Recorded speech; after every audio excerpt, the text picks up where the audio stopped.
Thank you so much, everyone, for being here. I'm Bob Carney. I'm the Chief Operating Officer of Clearloop. I'm here with my partner, Laura Zapata, who's the CEO of our company. Our third co-founder, Governor Bredesen, unfortunately couldn't be here today, but he sends his best. We're really excited about this convening as well as our groundbreaking.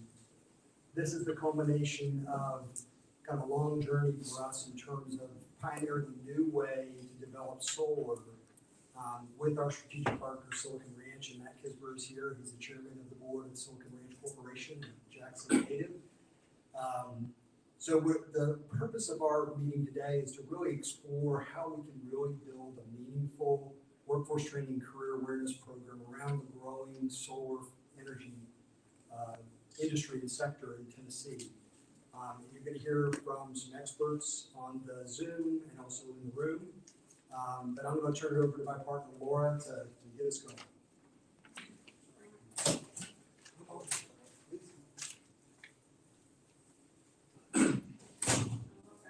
Hello, everyone. We meant to make this really small because obviously, times are weird. So thank you so much for coming to this indoors event. We think Clearloop is just a small startup, but when we were talking with Kyle about the exciting part about building brand new renewable energy infrastructure in this part of the country and what that means for jobs, what that means for the longevity of infrastructure and resilience in the area. That's really something that we wanted to highlight. So in our very first solar project, we wanted to make sure that we were really intentional about talking and sort of getting a discussion going around what are the jobs, what are the pipelines, what is the role of a place like TCAT in Jackson and across Tennessee to be able to get more of this workforce development going for your readiness. And then really just celebrate the fact that these pieces of infrastructure are coming to our part of the country.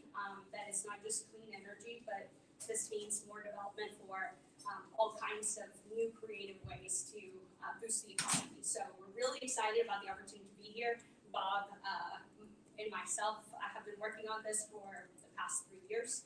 It's been a labor of love of trying to bring these things together, but really the exciting part has been seeing all the companies, big and small, that have been bringing this project to life. So the way that Clearloop works is basically we're partnering with all these companies, whether they are small startups or individuals, or like we have here today, we have an author of a children's book, Stacy Clark, who wrote a book about renewable energy, and she's decided to reclaim the carbon footprint of her entire book by helping us build this solar project. So it's people like that banding together to start bringing these projects to life, and we couldn't be more thrilled to bring it right here to West Tennessee. I'm a native Memphian, so this is very meaningful, and I'll be rambling on about how exciting this is personally, but how exciting this is for the area as well. So I'll turn it over, I think, to Courtney, who will be talking a little bit more about her side of the renewable energy world. Right, can you guys hear me okay? Yes. Okay. All right, thank you, Laura, and thank you for inviting me to speak at this event. Very excited about this project. I wish I could be there in person, but thank you for making accommodations for virtual. My name is Courtney Piper. I am the Executive Director of the Tennessee Advanced Energy Business Council, and we champion advanced energy as an economic development and job creation strategy. So this project actually fits in perfectly with what we refer to as advanced energy. The whole reason that this organization was started and our mission is because we convened a lot of groups, business leaders, academic institutions, workforce training institutions, entrepreneurs, researchers, and really recognized the breadth and depth of what we had been referring to as the clean energy economy. And said if we were to bring in all of these different voices in one organization, would you find value in it? And the resounding answer was yes. But we did not need another organization that was going to debate whether a particular technology or service was clean, green, or sustainable. We really needed to look at innovations in energy as a means to economic development and job creation, and that is what we are seeing here today with this project. We know in Tennessee that we have a lot of assets for the advanced energy industry, which we define as anything that makes energy cleaner, safer, more secure, or more efficient is in the tent, and it includes transportation and electricity. First, we have this nice research and economic development trifecta with Oak Ridge National Lab, the University of Tennessee, and TVA. In addition to that, we have our advanced energy economy itself, which I'll talk about a little bit later. But even more, we've got a lot of market forces that are really pushing advanced energy and projects like what we are celebrating here today with Clearloop. What we have seen in the market, just trends, is Fortune 100 and Fortune 500 companies are increasingly adopting corporate sustainability goals and corporate sustainability plans. So they are adopting plans to increase energy efficiency, decrease greenhouse gas emissions, and increase their use of renewable energy. And the states that can offer these companies those options are the states that will win when it comes to economic development and job creation. So first we saw with Fortune 100 and Fortune 500 companies that year after year kept increasing the number of those companies that had these sorts of policies. And it has trickled down to small businesses, to large businesses that are not in those Fortune 100 or Fortune 500 categories. But we are seeing the market say the states and locations that can offer me the ability to meet or exceed our corporate sustainability goals are the ones that will win my business. We will expand there, we will recruit there, we will retain our business there, or we will locate there. And so it's really important that as a state, we are able to offer these kinds of options to companies that want to be a part of them. Tennessee's advanced energy economy is extraordinarily robust. We just released a report earlier this year with updated stats, and if I can share my screen, I'll show you this infographic. I cannot, but I will give you the high level details. So every 3 years, the Tennessee Advanced Energy Business Council evaluates Tennessee's advanced energy economy. And what we found, we use county business pattern data. So we're able to look at each and every county in the state of Tennessee and determine what their advanced energy economy looks like. So what we found for the state overall, the report that we released in early August of this year, is advanced energy contributes over $45 billion to our state's GDP. It employs over 390,000 Tennesseans at more than 20,000 businesses. So advanced energy growth outpaced the growth of the overall state economy. I don't think I can put an emphasis on that enough. Advanced energy growth outpaced growth of the state's overall economy. And again, I think we are seeing that for all those reasons I just mentioned. And also, we now have leadership at a federal level that has really accelerated the pace of what they want to see in terms of setting goals for moving into a new energy economy. So Tennessee is extraordinarily well positioned to continue to seize these opportunities as it relates to advanced energy because of the workforce that we have here. By the way, advanced energy is present in all 95 counties in the state of Tennessee. So rural counties, urban counties, it doesn't care. It is located in every single one of our 95 counties. So that's great news for us. It's great news for workforce development opportunities. It's great news for economic development and job creation. We're thinking about that as well. Just one other last point that I want to make about Tennessee's advanced energy economy is, when I mentioned the definition of anything that makes energy cleaner, safer, more secure, more efficient is in the tent, we include electricity and transportation. We kind of have two groups in that world. One is you might manufacture an advanced energy widget, or you provide some sort of advanced energy service.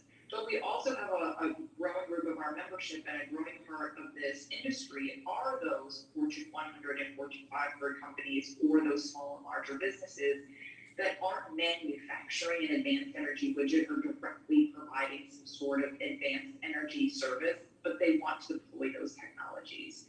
So this sort of economy is incredibly robust, and it offers us a lot of economic development and job creation strategies.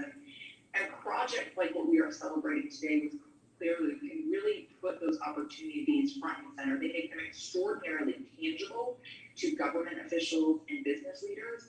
And so I applaud Clearloop and what we are celebrating here today, and I hope that this is the first in a very large string of successes for you all. So thank you very much for inviting me to speak, and that concludes my remarks. Thank you, Courtney. We really appreciate it. And we know that you gotta go. You got a hard stop here in a little bit, but we thank you so much. And I want to step back for just 1 second. I apologize. I should have started by saying thank you to Dr. Sisk, all of his colleagues here at TCAT. You have been tremendous hosts to us and help. This conversation really started with a conversation with Kyle Spurgeon, and you helped us think through early on, so we couldn't thank you enough. It's now my pleasure to introduce a friend and also a real titan in the renewable energy, clean energy world here in Tennessee, the chairman of the board of Silicon Ranch Corporation, Matt Kisber.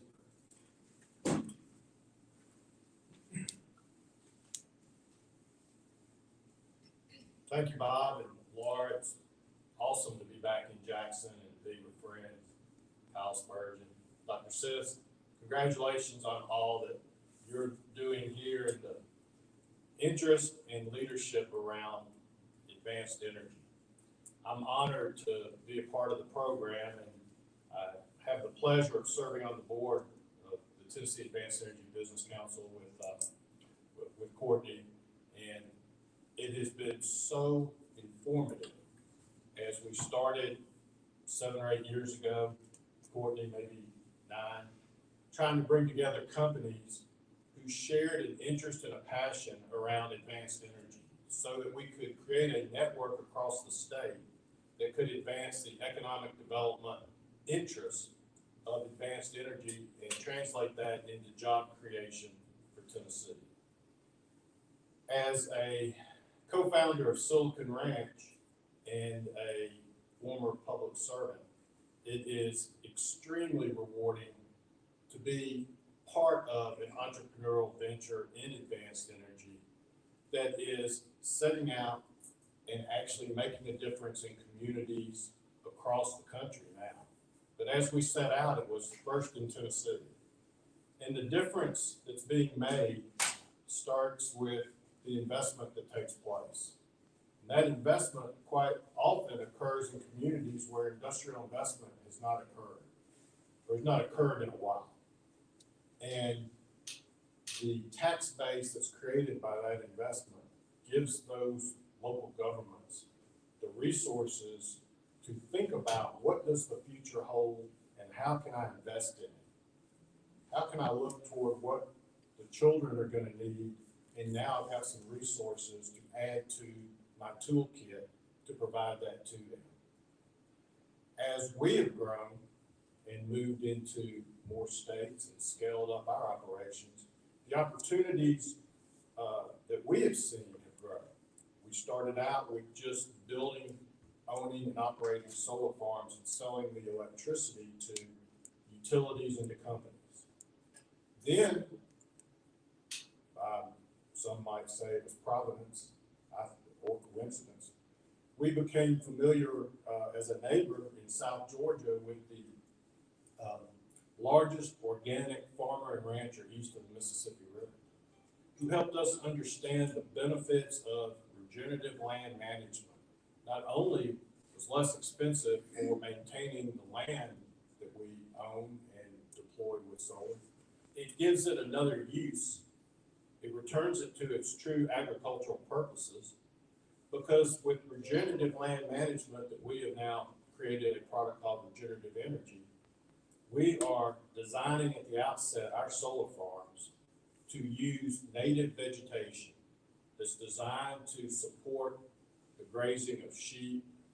We're working on with partners on how we can deploy other types of livestock. We're using chickens and sheep right now. Ultimately, we'd like to be able to do cattle, which takes a whole different approach to the way you design a solar farm.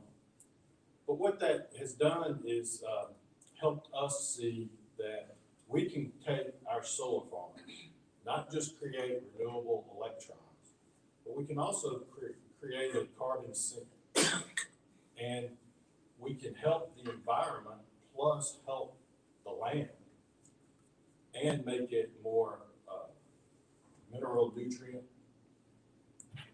And in the process, we are being better stewards of the earth that the good Lord has given us. Well, as we continue to deploy regenerative land management and regenerative energy, it creates new job opportunities because we're bringing in farmers, ranchers who have herds of sheep and chickens, and they're using our land to graze their animals.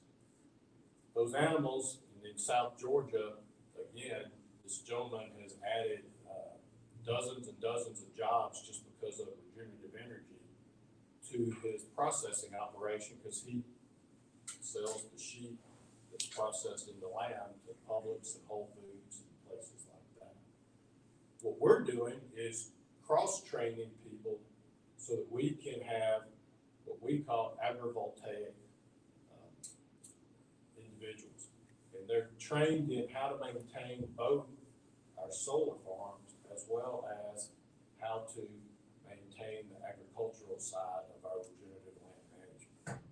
And so we're creating a whole new class of skill that that we already are hiring people for our solar farms, and we'll be growing that as we deploy that in more and more of our sites. So I'm very excited about that, but I think what's even more exciting is the fact that here in the Southeast, TVA has made a strong commitment both as an organization to deploying solar. Jeff Lighthash, the CEO of TVA, talks about 10 gigawatts of solar in the next 10 years, and has given, for the first time since the TVA Act was passed in 1933, it's given local power companies the ability to purchase up to 5% of their utility load. And I know our company's working with a number of local power companies on building solar farms to serve them, so they'll get all these benefits as well as lower cost power that will help to keep the rates low for their customers. The opportunities around solar in particular, as Courtney pointed out, we are fortunate to serve through our utility partners, Facebook, Google, Amazon, Volkswagen, Nike, a whole host of brand name Fortune 500 companies. But there are a lot of other companies, smaller and as important, that are making the commitment to renewable energy. And so when you think about the future, I know it's a pun, but it is so true. The future of jobs and investment in solar, particularly renewable energy in general, is extremely bright. Thank you very much.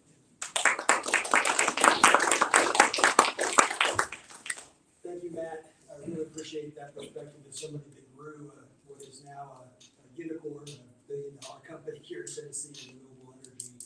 It's really important for us to see that ability exists in our state and the expertise.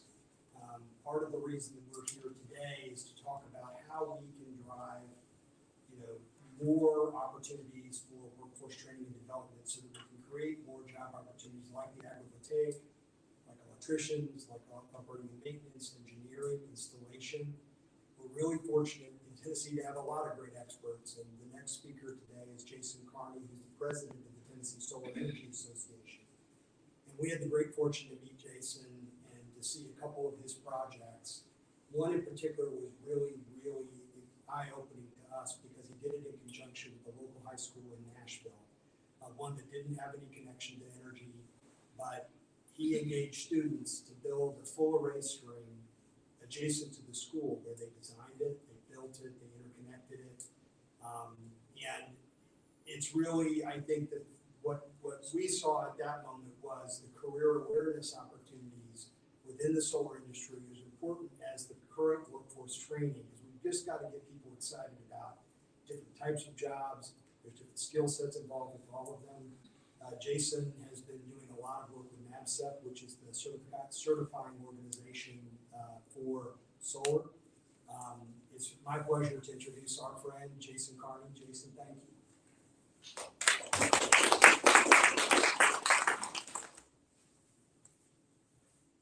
Good afternoon, everyone. It is good to be here, and sorry I'm a bit tardy to trek, trying to get out of Nashville. I'm still in the knee deep. I'm doing the work, so I'm turning the wrench, which I love to do. Getting down here was a bit of a challenge, but I'm glad to be here. I'm really appreciative of the invite from Laura and Bob Carney, which is very close to Carney. I'm called Carney. Maybe he's called Carney. Anyway, it's good to be here. So I'll just talk. I don't know how long you guys have been given. So I'll just talk. I've done this quite a bit now. So I've got the 2 minute, the 30 minutes, and the life story. So I don't think you want the life story, but they're all connected. So I think I'll give you maybe the 2 minute, which is that I'm a native of Nashville and did all of my education basically in Nashville. So high school was involved in Tennessee State mechanical engineering, and later on mechanical engineering is where I got the love for renewables, or introduced to renewables. My capstone project in senior year was around renewables. We went with hydrogen at the time, but I was introduced to solar, and so got into the workforce, and through HVAC, was introduced to a concept called LEED. You might be familiar with LEED. I think most of you are. This is a concentrated group, so possibly. And so through LEED, I was reintroduced to solar, and it really, the light bulb went off that, through growing up in the city and seeing the lack of opportunity, and a couple miles over where I work, opportunities were being managed, even dismissed, because people's wagon was full, and I can't take any more work. So I felt like this, this through line, that if you could bring this burgeoning industry of solar, to communities, that could have a real impact. So that was the genesis. Kind of started my company at that point, and said, later I'll get into it. And of course, man makes plans and God laughs, but he was supposed to go kind of parallel too. So at the time, in 2009, Obama was president. We had the Sunshine Initiative, the idea to push down the cost of solar. Preston was our governor, setting Tennessee up as a solar state. A lot of furniture around the state, Memphis, Chattanooga, and Clarksville, and incentives from TVA, everything was pointing in that direction. And so I said, this is what we should be doing, and this is how we're going to solve these problems of mass incarceration, which I came to understand was more of an economic problem, or it was a crime problem, or malicious, evil intent problem. So got into the workforce, built my business, and it didn't quite have what is the structure going to look like. Conceptually, yes, but what's the structure going to look like? And I was fortunate to run into Lipscomb's University, David Lipscomb, or Lipscomb University's program called Civic Leadership. And so for me, I was kind of bringing the two together. They kind of provide the structure. And the way I describe that program is just basically that they just said, what is your passion? We'll help you put structure around it. So a lot of nonprofit leaders come through that program.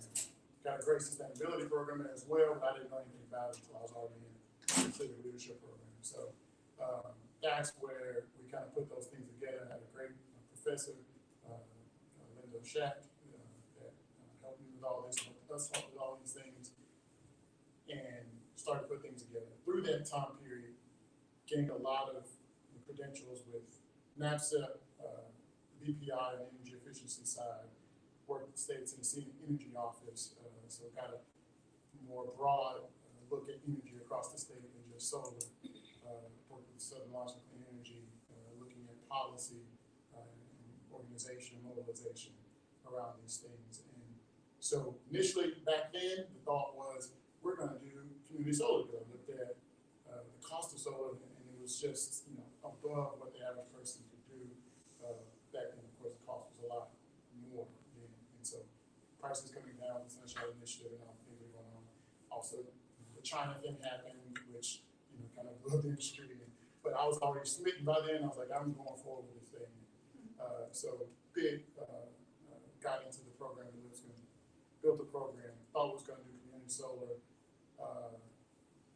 That been different. I got to graduate. I can't do community solar as far as finishing it, but I can get started. So my form of community solar was thankfully not very far from my house. It's a high school, White Creek High School, that has a Academy of Alternative Energy Sustainability and Logistics.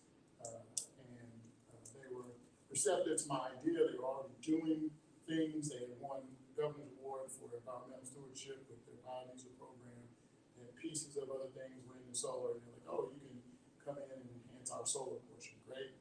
So that's what we did. So I'm going to pretty much conclude there, but basically what the idea was, I don't believe, to try to go the route of other energy forms like oil and gas, you got to have millions of dollars to speculate the land, millions of dollars to go and mine it, and to extract and distribute and do all the things. But with solar, if you just get the knowledge, if you just learn, the entry point is not as high as others. So I think it's a great thing. We got the students to work on it. Challenges abounded, but it was great to persevere and see there's an array there for 13.2 kilowatts that's being pushed over into the school. It's a mechanical room and being used by mechanical equipment like the chillers and pneumatic equipment.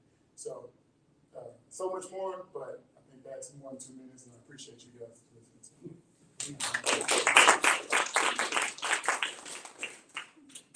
Before I introduce our next speaker, the thing I just would like to recap is that the opportunities in advanced energy in Tennessee are at very different, there's levels and there's different types. The kind of need that we're going to have over the next 5 to 10 years is going to be really dramatic. In the state of Tennessee, being that we have all the qualities you look for in solar. We have abundant sunlight, we have abundant land, we have welcoming communities, all of the, and collaborative utility partners. We have all of the makings for very successful programs. And where nationally they expect over the next 5 years, a 53% increase in the clean energy jobs across the country, they will be very concentrated in areas like ours if we're in a position to grab them. Because we have an opportunity now to build an industry from the ground up. We have a path to follow with Silicon Ranch and with Jason's work. But the opportunity is to get ahead of it. And that was where the conversation with Dr. Sisk and Kyle Spurgeon was really, really eye-opening for us, because we just didn't expect to have such a welcoming embrace of the idea of doing workforce training alongside a project development of our size. Obviously, we aspire to much bigger projects, and hopefully we'll have some announcements here shortly about other ones. But it was very similar to some conversations that we had with experts like Dr. Bigham, who is the senior advisor at the Tennessee Chamber of Commerce and Industry. He has helped build workforce training and career awareness programs here in Tennessee around advanced manufacturing, as we've seen an increase in advanced manufacturing around automotive industry and other places. And I think we'll hear from Jared here in just a second, but what I think we should keep in mind is that we have the opportunity in front of us, and that there's a lot. We're not going to solve every problem today, nor are we going to have every answer right away. But I know that just given the response, and thank you all for coming, but the key is just to keep our eye on the ball, which is really developing a key jobs pipeline with jobs that have a median income 25 to 50% higher than other jobs in the marketplace. They are very well-paying jobs, and these are on the more entry side of it. As you get into more skilled positions in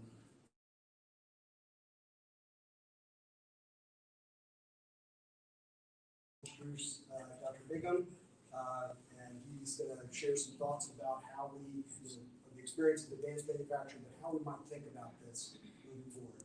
Jared, thank you. Great. Thank you for having me, and I apologize for my virtual connection. I was really hoping to be there in person, but had a touch of COVID in our family, one of our kids, so we're under quarantine right now. And so I appreciate Bob working it out to get the virtual connection. And it's funny how these things work. That Bob and I both in Tennessee, but how we were connected was actually through a mutual friend in Washington, D.C. that when he was bouncing some ideas off, and I'm glad that Margaret Horn was able to make that connection, and this exciting project that as a chamber we're definitely interested in and hopeful that this is a sign of things to come in this sector. But also, I can't think of a better area for this project to be launched in and supported. You've got Jeff and Kyle, who I just consider two of the best workforce warriors in our state out there, and the nimbleness of the TCAPs and the TBR system to be responsive to projects like this is such an asset for our state. Especially Jeff is just one of those people that goes above and beyond to create those partnerships with industry and as well as K-12 to get these career pathways and not just jobs.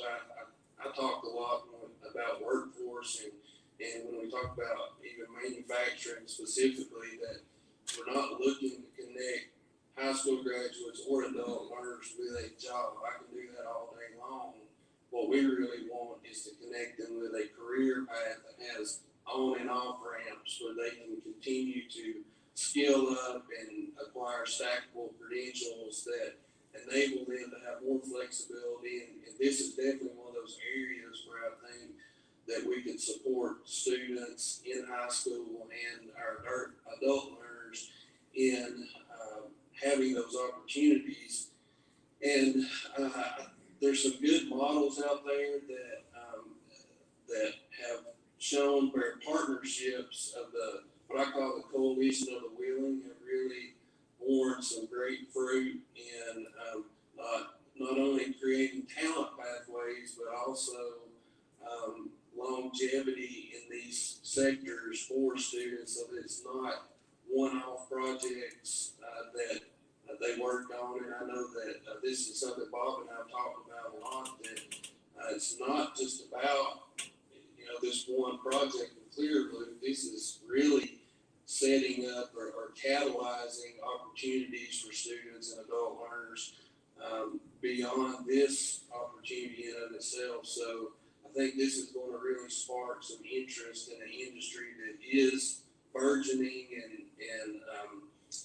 it's been on the horizon. I think this is an opportunity for us, the chamber, to put the pedal to the metal in an area we've not really been that involved in. And so you've already got great examples in Jackson Madison of these industry partnerships with K-12 with the Loop program. I know that Stanley Black & Decker, Delta, and several other companies have partnered with the school district on work-based learning and apprenticeship programs.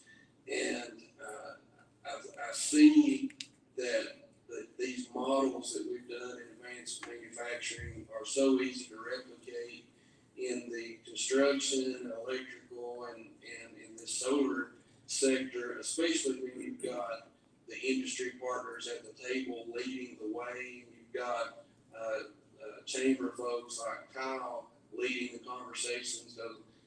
As a former educator in K-12 and principal, I know that we're really bad about creating programs, especially workforce development programs within CTE, that we're really proud of. And then we go to industry and say, hey, look at this awesome program we created. What do you think? Versus bringing industry to the table to lead those conversations and being responsive to those needs. So I think this is a perfect storm of industry leading the way with Clearloop chamber, who's got so much experience in this area in supporting new growth and new sectors. And then you've got a K-12 system that's already knee deep in these workforce development, talent pipeline, not just from a programmatic side, but also in high school, but down in elementary and middle school, in exploring these career paths. And that's something I was thrilled to hear from Bob, as he said, it's not just about the programmatic stuff with the high school students and adult learners. We really want to catalyze interest in the construction sector and the solar energy sector in elementary and middle school to help them explore this as a viable career path. And so, and that's one of the things at the Tennessee Chamber that we're all about is supporting K-12 career exploration. So I don't want to belabor or beat a dead horse and bragging on this group, but I have to end on saying that I don't see how this doesn't succeed with leaders like Bob, who are willing to partner so well with the public and private sector. And you got Jeff and Kyle, who they've written the book on this model. So from the chamber perspective, we're very excited to support this work and help be a conduit to whatever resources or liaison with the state and other partners as we can. So just very grateful to be a part of this exciting opportunity. Thank you so much, Jared. Really appreciate it. As Jared was describing, our vision, Laura and I have always said that we like to punch above our weight. We're a tiny company, but we are part of a growing industry in our state, and we understood in talking to Dr. Sisk and Kyle that this needs to be bigger than Clearloop. And our goal is to engage leaders like Silicon Ranch Corporation, obviously the biggest player in the state, but also others in helping to develop this as a meaningful job pathway for students. So it's not just about achieving a credential, it's about getting on a pathway. And I like what Jared said, that one of the really nice things about what TCAT and QBR does with industry is there's an ability to come on and off the career trajectory so that you can stack credentials if you just find an interest in, say, for instance, the mechanical side of it or the electrical side of it or the design side of it. That all exists, and the resources exist to make that happen. We know that we are, again, very small, but we're hoping that what we can help stimulate here and across the state is a conversation about how we make sure that we're linking up with the right resources locally and providing real opportunities. And to Jared's point, there are good models for us to follow in places where the industry is a little further along than ours. But I'd say in the United States, no place is super mature in the renewable energy market. We've got a long way to go. In the state of Tennessee, we've got nothing but road ahead of us. And if we're ready to grab it, we can do it. I did want to open the floor to discussion and answer any questions we might have. I may have to call on folks individually. It may be a little higgledy-piggledy, but forgive us. But I'd like to, yes, sir. My name is Danny Johnson. I'm the Lake County Mayor. Became mayor in 2014. The transition into solar has been quite a process. I started holding seminars with our politicians. Actually, Matt and Governor Besson have been my heroes for the years. But anyway, and actually you looked at some property there and put a 20 meg in. But anyway, I started from zero. They didn't even know how to spell solar. The constituents were just, when I would hold these seminars, they said, when we knock the upside of our sky and mix up our Mississippi flyaway, we'll give you cancer. So I started from that point. It was so negative to begin with that I had the city of Tiffanyville pass a resolution against solar in your community, and I lost a 20 meg because of it. With that being said, it went from there, and I did a triad approach to solar. One of the legs of the triad was doing and taking advantage of the REAP energy project through USDA. It's a 25% grant. At one time, I think around 2015, 16, we had 80% of all the REAP money in the state of Tennessee because about $5 million worth of projects I was able to get approved. And those are 10 to 50K systems. And so that was actually like a miracle because then our citizens could actually touch and realize that solar wasn't the devil. It was a real viable thing. And so I started reaching out to solar companies. Actually, there was about 5 that ended up leasing land. All we have is we're rural, we're flat, we're very positive solar, and we got a 161 kV power line running through the county. So these solar companies came through the county and leased up all the land, and we went from there. Slowly but surely, these solar companies would put an RFP in and they would get disapproved. And you do that a couple, 3 times, and they'll say, you know, screw TVA, we're going to go where they're much more solar positive. Now that is changing, you're exactly right. Ultimately, 2019, had 68 meg, got approved, TVA approved first solar's first project, which now I think has been transitioning to Leeward Energy. When that was finally approved, and by the way, that took a lot of political persuasion. The 4 that were approved, y'all's, and then I think there was one in Lincoln County and then Orion County, all got approved, and I didn't make the short list. So I called Marcia Blackburn and I said, apparently you got to be a Democrat in order to get a solar project through TVA. And that pissed her off so bad. She called TVA and it got back on the short list. And then we got ultimately approved. With that being said, it's went from 68 to a phase 2 was another 80 meg. Phase 3 was another 55 right now. And we haven't even broke ground yet. But starting in January, we break down, we're 255 megawatt with 69 megawatts of battery. And with that being said, this is kind of one of the first ones, I think, in the southeast that has a battery component to it. I think I've just landed a $600 million project that uses about $30 million a year worth of TVA power. And so see how that kind of be a symbiotic relationship there. So I'm excited about solar. I was so excited that I asked for solar if they would give me some inverters and some panels. And I got a hold of Dr. Jones at the TCAT Newer, and I said, I got 300 people I got to put to work in January. You got to help me train these folks. And so they're going to train the trainers, and we're going to start putting folks to work when they break ground in January. As soon as the crop comes off. The way you describe that is just the way that it will build. I think it was Kyle that told us that the presence of solar is like turning on the we're open for business because it demonstrates that there is an opportunity to build in the area, that you can interconnect and you can build a successful project. The first ones are tough, and they always will be. Anything new and innovative is always a little tougher. Persistence pays off.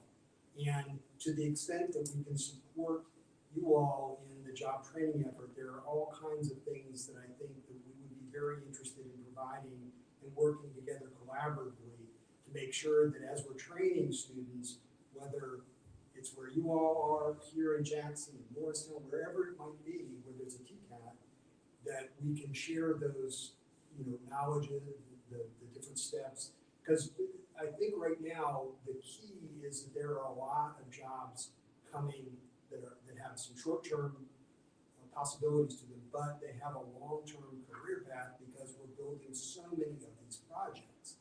People will go from your project to the Facebook project here in Madison County, and that's what we want. We don't want it to be a one and done where someone gets very discouraged, but we want to have this pool of ready, available, trained, experienced people that can now go from project to project. And depending on scale, and Matt can speak to this better than I can, that there are now various size scale projects happening. Many more, obviously bigger than our 1.2 megawatt project, but that opens up opportunities for different types of contractors, different kinds of local hire opportunities. Like I said, we're at the very beginning stages of this to where we can grab those jobs and make sure that local students have the opportunity and people that are willing to work on those jobs can do it. I appreciate you sharing that, Mayor, because it is a process. And Matt, I've learned a lot just listening to Matt and his colleagues talk about the first projects in Southwest Georgia. But the economic development potential of these projects, both the tax base, the new jobs, are just so attractive. They're a net positive. They don't clog up the wastewater system, they don't use the roads, and they don't clog up the schools. They're just generators of power and opportunity. But any other questions, comments? Yes, please. Hi, I'm Stacey Clark, and Yes, I so enjoyed hearing your story about your solar success. I know how much work that took. I have a question. You're talking about the rollout of solar, and nothing would please me more than to see solar all over Tennessee. What is the limitation, Matt? I think you spoke to a number like 5% being allowed to be purchased by the power providers. I'm curious to understand a little bit better about what that limitation involves and maybe how to get that number higher so that there's more incentive to build solar more quickly. Matt, do you want to take, I can. Yeah, go ahead. So what Matt was referring to is that TVA, prior to last year, didn't have an opportunity for local power companies to procure power from other sources than TVA generated power. TVA, among its many responsibilities, they are a big generator. And in the Valley, we have benefited from investments they made in all kinds of generation capacity back many years ago, big hydro, nuclear, but they decided to give local power companies, and there are about 1,000 in the state of Tennessee. 155, sorry. You can tell I was in politics. 155 local power companies. But what that allows those companies to do is procure up to 5% of their power, their load, from alternative generation sources, many of which are going to be solar, some are going to be biomass, some will be geothermal. There's just a variety of ways that utilities are looking at that. That's one program. TVA also has the Readiness program, which is really intended for large industrial consumers, and so it's a pretty complex program. But I think what you can see in terms of the trajectory is that there is a dawning awareness of a greater desire for renewables. Again, the example I always use is what Kyle said, is that the presence of solar demonstrates that it's possible in an area. That's why first projects can be really critical to local communities. An interesting thing is if you look at a place like the state of Tennessee and you look at all of our land, it might shock you to hear that if you took all of the installed solar generation in the United States, it would fit on about 6% of Tennessee's land mass. It is, everyone thinks, oh my God, we're going to panelize the world. That's not true. There is just a lot of land. I think we have 153 million square miles of land mass in the United States. We're never going to panelize it all. We need it for agriculture. We need it for forestation, recreation. That's not going to be a challenge.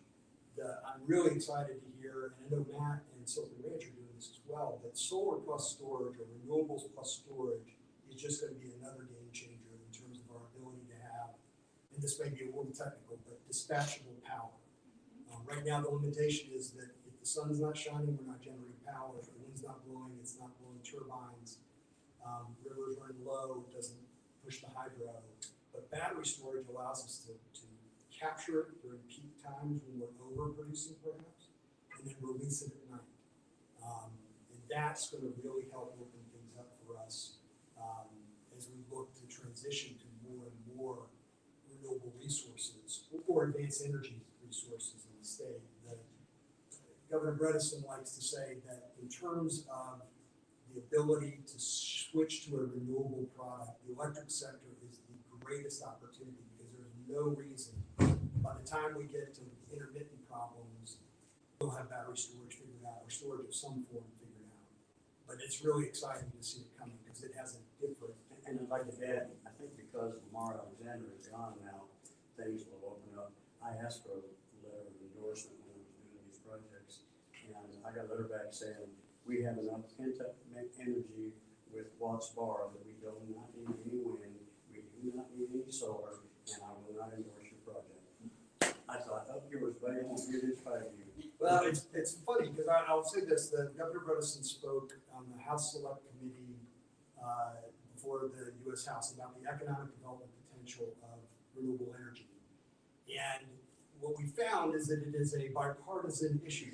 The number one person on the panel, when he was speaking, the congressperson that spoke was Buddy Carter from Georgia, Southwest Georgia, who has been the recipient of many Silicon Ranch projects and has seen the value in terms of tax base and benefit. We like to say that, look, this is more about what this project can do for the local community. There's always time for politics, and that's my background, as you can tell. But the nice part about it is that no matter what your worldview is, clean energy is just a net positive in terms of tax base, in terms of jobs, in terms of benefit to the local community. It's just a net benefit, and that's what we're trying to really kind of stand up, is that you know, there's just opportunity for us here. We don't necessarily need a lot of regulatory changes to get this to happen, because there's more than enough local communities and companies willing to do this. We just need more workers as we get more projects. It's the lowest cost of lead generation. That's right. It is, as Matt pointed out, right now, it's the lowest cost of generation of power. The problem, the hurdle, is the CapEx to build them. Once they're built, they are, just think about it. Any cost of power that you have to pay for the fuel is going to be more expensive than the sun hitting the panel or the wind spinning the turbine. And so its potential long term is just dramatic. Matt, we're in low twos right now on the RFPs for these projects. Well, duration and some of the location specifics. But I think nationally they said that utility scale solar is wholesaling under 3 cents. I knew it was getting down there comparable to coal and natural gas. And that will continue to, as we have more generation and more competition, there will be, what we hope, and I think what all of us hope, is that we're going to result in lower cost power overall. Resilience is important, transmission improvements are important, those things cost money, so it's not, utilities have other needs as well. I mean, they've got to make sure that we have power in this building on demand, and so, but we'll get there. Any other questions? Just a quick follow-up, not to dwell on this one point, but I'm just trying to understand, why isn't that 5% maybe timid acceleration of the solar boom? Well, so I think that the key is that was the first step, and I don't think it's the last. And that's what Jeff has said, the Yeah. CEO of TVA. He said, these local power companies have never bought power for themselves other than from TVA. So, and a lot of utilities around the country have a 5% threshold. Once they have used their 5% threshold, he is very open to going to 10%. And who knows from there. But he also has a large balance sheet of fixed assets that he's having to balance, making sure that he's able to pay for the operating assets and transmission systems. But he has said, I've been there and heard him tell the utilities that he is open to another 5% in the next few years, but they've got to use the first 5% first. I see, okay. And the first 5% is considerable. I mean, it's It's a gigawatt. It's about a gigawatt of power. It's like 2.3 gigawatts. 2.3 gigawatts. I mean, that is a dramatic, I think we now have 356 installed megawatts. Maybe a little. The valley. Yeah. Well, I mean, in Tennessee specifically. We've got a long way to get to 2.53 gigawatts. And that's where the promise is really, it's going to take time, because integrating a solar system into a local community is more than just purchasing land. It's a relationship with the local community, the interconnection with the utility, because as Matt pointed out, for the first time, local utilities are able to procure power, but they also have to manage that. TVA, there's a lot of pluses and minuses, more pluses in my opinion, but they have delivered solid, resilient power since the 30s to our state, and very low cost power. This state has benefited because of Tennessee Valley Authority's low cost wholesale power. That's why we attracted so much industry in the 90s, and 2000s because of low-cost power. But the time is now to transition, but to do it thoughtfully so that we're not. California is a great example of where you have so much installed intermittent capacity that they now have mandatory brownouts where they have to turn power off. They're either overproducing or underproducing. That's where battery storage comes in. Jason? I want to just say that I think that there's still the need for the type of activism that our mayor showed, and because it's a very complex patchwork across the state, and I don't know where you are, but the local power companies have to accept it. So everyone, wherever you are, get informed and, let it to the editor, board of your local power company, talk to them, say, this is what we want, and hopefully if they haven't already signed on, they will. If they have, maybe they'll ask for one. That's right. Where's the industry right now on average technologically with the efficiency of a given panel, the square inch of panel? Matt could probably answer, but it's not good. It's got better. Yeah, And Jason, sorry. it used to be, 15, 16, now we're clearly above 18%. 19, average stuff is 19 now, so you could get something like SunPower that'll be way over 24, 25%, so it's really getting there. For solar's doing a thin film panel now that's about 22%. So that's pretty good. From where it was 7 or 8 years ago, it seems like maybe a 1% per year. I'm just going on memory roughly that we're gaining maybe 1% per year. I really hope that technology had developed more than that, or was maybe increasing exponentially, but it doesn't sound like it is. But I mean, it is what it is. Yeah, I think that there's so much R&D going on now, and we've got more stimulation from both industry and government to find more efficient panels and systems. I just read today that the first full bifacial panel was released so that it now collects energy from both sides of the panel. I learned a lot listening to the engineers at Silicon Ranch that recently, I guess within the last year, they've done a lot of studies about where is the best place to position the panels during low light. And it actually turned out to be almost horizontal, I believe is where my memory of it was. But even on a cloudy day, these systems are generating at about 50% capacity. So there's still solar radiation hitting those panels and generating electricity. It doesn't need to be the most sunny day. It's great when it is, but I think we can expect the continued trajectory of greater efficiency, some reduction in cost. At some point, we're going to hit the floor on the ability for them to be lower and lower costs. But Matt, you may have a different. No, I would just say the technological roadmap is evolutionary, not revolutionary. And it's going to be iterations, new iterations. And I don't see on the horizon a big revolutionary technology. But it's changing a lot. You're absolutely right. Devil-Eye is a mustard condiment company in Duisburg. It's a German company, and they're looking at some panels from Germany that not only generate photoelectric power, but they're also running inline water to heat the water to heat their building, which on the same panel you're getting both active and passive solar. That's great benefits. That's true. There are chemistries that are way above where silicon is just the easiest, most commercially available. So as Matt said, we're probably just going to continue to evolve that for the foreseeable future.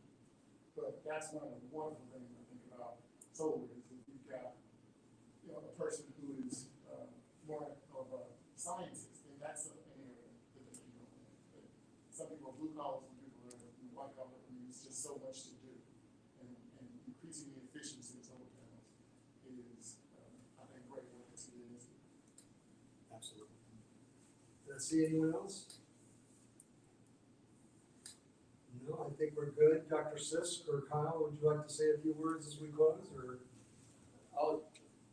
I'll start with Kyle, I'll hand it off to you. Appreciate everybody being here. We're happy to host this. One thing that we do in the TCAT system line, Dr. Jones, one of my colleagues here from West Tennessee TCAT, she runs more schools than I do, so. Workforce development is part of our mission. Student success and workforce development. And so we have to think tactically as well as strategically. Kyle was hosting a prospective industry yesterday, and that's one of the conversations we had about workforce. And so we have to think tactically as well as strategically. So when I met Bob last year, was it pre-pandemic or was it? It was post-pandemic. It's blurring together, right? So we had that conversation. So we have an electrician apprentice program here at the school. I'll have 30 apprentices that are probably here tonight. And that's a part of the electrical apprentice training program. And there's a summer aspect to that. I think a couple of TCATs in Middle Tennessee a few years ago got out ahead and had a solar photovoltaic training program that doing that. I think they were just on Vanguard, and now it's time to start these types of programs back up. And so what we can do between us and Terry Messer, Dean Messer at Jackson State would be kind of a non-credit startup for particular solar photovoltaic type technician type programs. I'm particularly interested in agrovoltaic. That was kind of a cool concept. My son's an ag business major, and Kyle's son is a construction major. Yeah. So, but yeah, that's what we do. We respond to industry needs. But it's a balancing act for me because I'm held accountable by my boss for not only completion rates but placement rates. So I have jobs tied to particular training programs. Otherwise, I don't run the program if there's no jobs available. So there's a tipping point that we have to reach there, and I see the tipping point. And so I think we're just about there. So I can do a continuing ed program to meet that short-term need, and then think strategically with dual enrollment programs. We start kids in Jackson Madison County schools and some surrounding counties as early as 10th grade on these types of programs via dual enrollment. Using Tennessee lottery money that our state legislature has allowed us to dip into. So we're there, and we're on board. That's great. So, real quick, you dial back to the late 1990s and early 2000s, and you look at what this country and what the state thought about broadband and fiber connectivity. When we were recruiting industries at the time, that was a nice to have.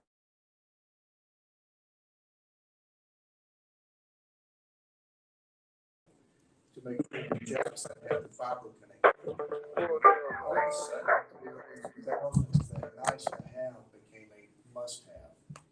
And that now every single project for the past 15 years that you recruit, you got to answer that question. Can you provide fiber connectivity to my site and at what speed? Now that same thing is happening with renewables, and that we have to answer that question. Jeff mentioned yesterday we met with a company. That company represented a $1.3 billion capital investment. Jackson and West Tennessee are starting to see those types of projects now. Yes, we had to answer the renewable question. Can you help us with our renewable energy goals? If we had said no, so site selection is really site elimination. If we'd have said no, you can't, Jackson's off the list. We were able to say yes, which means we made the short list and can move to the program. This is like church. So these discussions are about solar energy to us in the economic development world is about creating jobs, and we've got to be able to continue to do that. I'm no expert in the efficiency of solar or how those sun rays can make the panels generate electricity, but I can tell you those panels can generate jobs, and so that's what we want to make sure we accomplish. All right, well, thank y'all so much for being here. I think this is just the beginning, this is the kickoff. So what we want to do is invite y'all across the street. We have, you can do some walking, or we have some golf carts out there, but we have our kickoff. We're going to be breaking ground on this solar project, but there's a live solar project right next door to it that Silicon Ranch opened a couple of years ago. We'll be doing some virtual reality, so you can actually see what the solar panels are doing, learn a little bit more about how they work. We have a solar generator, we have some sheep that are out there hard at work, eating some of that grass and doing some of that agrivoltaic work. And we actually have a local farmer who is from here, Jackson, Madison County, who is the owner of that herd of sheep that can tell you a little bit more about what's going on and what their partnership with Silicon Ranch and regenerative energy is all about. So we also have some barbecue. I hear it's really good from B. Scott's in Lexington, Tennessee, as well as some other goodies for y'all. So if you will join us, we'd love to have you. I know Bob has a couple more things, but we really thank you from the bottom of our hearts for coming out here and helping us break ground on this great project. I just want to say thank you again, and I would be remiss if I didn't thank all of our corporate partners who, they're still on the list for me to memorize, but they're the ones that have made it possible for Clearloop to build and develop this project in a new way and to support companies of all sizes. And one of them is represented here today, Stacey Carney. Thank you so much for joining us on this journey. Total delight to be here. Well, we're very pleased to have you, and we hope that all y'all can come have some barbecue and come see this field. It's some other fun stuff. Thank you. Oh, thank you very much. It's true. Oh, wow. It was just exactly. Are you recording it? Yeah, I'm not that